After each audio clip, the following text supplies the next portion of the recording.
മാസപ്പടി കേസിൽ എക്സാലോജിക്കിനെതിരായ തെളിവുകൾ ഇഡിക്ക്. എക്സാലോജിക്കിനും CMRLനും ഉടൻ നോട്ടീസ് നൽകും. കമ്പനി പ്രതിനിധികളെ ആദ്യഘട്ടത്തിൽ വിളിപ്പിക്കും.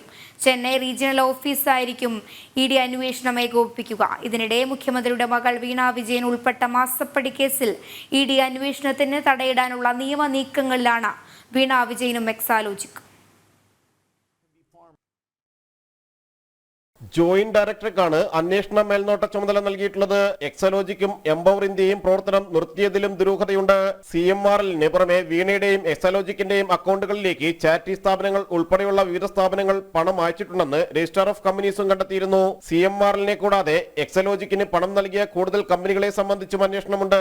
IT വിഭാഗം CMRLന്റെ 2016-2019 കാലത്തെ കണക്കുകൾ പരിശോധിച്ചതിൽ 135 കോടി രൂപയുടെ പൊരുത്തക്കേട് കണ്ടെത്തിയിരുന്നു. ഇതിനു പിന്നാലെ എക്സാലോജിക് പ്രവർത്തനം മരവിപ്പിച്ചു. എക്സാലോജിക്കിന് 78 ലക്ഷം രൂപ നൽകിയ CMRLുമായി ബന്ധമുള്ള എംപവർ ഇന്ത്യയും ഇതേ കാലയളവിൽ പ്രവർത്തനം അവസാനിപ്പിച്ചിട്ടുണ്ട്.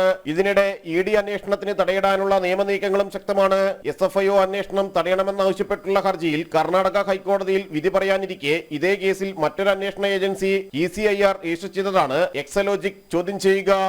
ജിജീഷ് കർണാകരൻ, ജനം, കൊച്ചി.